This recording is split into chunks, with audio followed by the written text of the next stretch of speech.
You write in Manufacturing Consent that it's the primary function of the mass media in the United States to mobilize public support for the special interests that dominate the government and the private sector. What are those interests?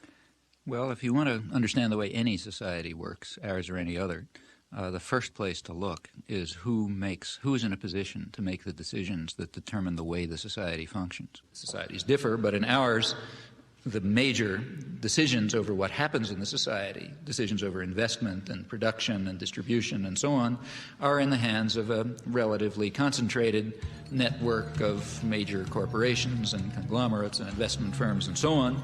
They are also the ones who staff the major executive positions in the government, and they're the ones who own the media, and they're the ones who have to be in a position to make the decisions. They have an overwhelmingly dominant role in the way life happens, what's done in the society. Within the economic system, by law and in principle, they dominate.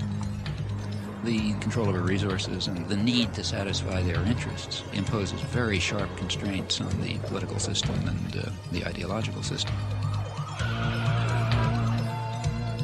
When you talk about manufacturing of consent, whose consent is being manufactured? We can, to start with, there are two different groups. We can get into more detail, but at the first level of approximation, there's two targets for propaganda. One is what's sometimes called the political class. There's maybe 20% of the population which is relatively educated, more or less articulate. They play some kind of role in decision-making. They're supposed to sort of participate in social life, either as managers or cultural managers, like, say, teachers and writers and so on. They're supposed to vote. They're supposed to play some role in the way economic and political and cultural life goes on.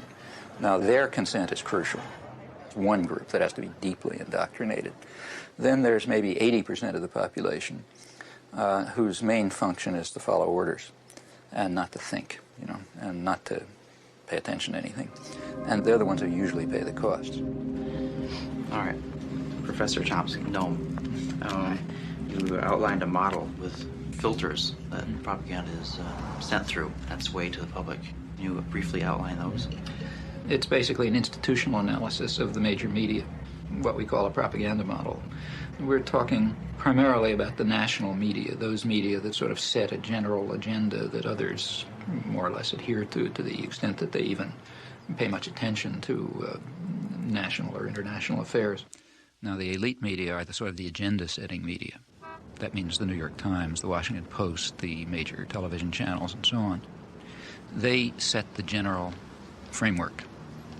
Local media more or less adapt to their structure. World News.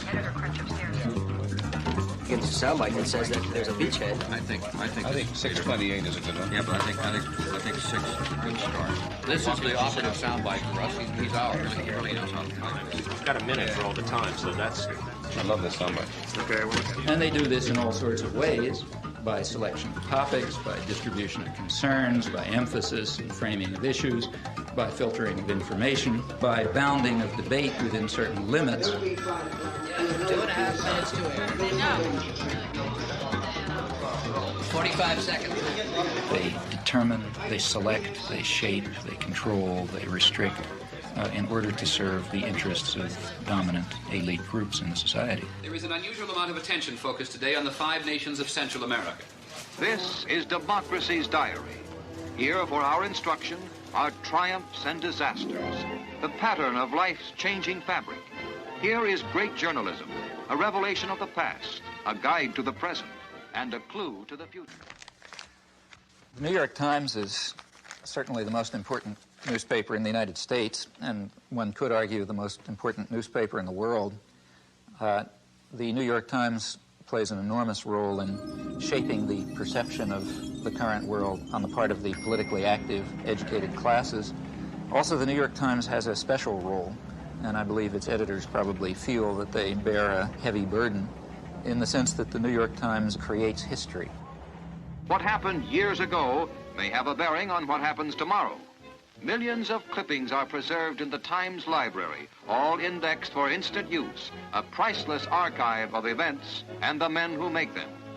That is, history is what appears in the New York Times archives, the place where people will go to find out what happened is the New York Times. Therefore, it's extremely important, if history is going to be shaped in an appropriate way, that certain things appear, certain things not appear, certain questions be asked, other questions be ignored, and that issues be framed in a particular fashion. Now, in whose interests is the history being so shaped? Well, I think that's not very difficult to answer. Now, to eliminate confusion, all of this has nothing to do with liberal or conservative bias. According to the propaganda model, both liberal and conservative wings of the media, whatever those terms are supposed to mean, fall within the same framework of assumptions. In fact, if the system functions well, it ought to have a liberal bias, or at least appear to, because if it appears to have a liberal bias, that will serve to bound thought even more effectively. In other words, if the press is indeed adversarial and liberal and all these bad things, then how can I go beyond it? They're already so extreme in their opposition to power that to go beyond it would be to take off from the planet.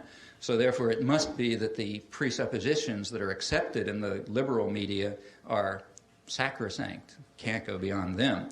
And a well-functioning system would in fact have a bias of that kind. The media would then serve to say, in effect, thus far and no further. We ask, what would you expect of those media on just relatively uncontroversial, guided free market assumptions? And when you look at them, you find a number of major factors entering into determining what their products are. These are what we call the filters. So one of them, for example, is ownership. Who owns them? The major agenda-setting media, after all, what are they? As institutions in the society, what are they? Well, in the first place, they are major corporations, in fact, huge corporations. Furthermore, they're integrated with and sometimes owned by even larger corporations, conglomerates. So, for example, by Westinghouse and GE and so on.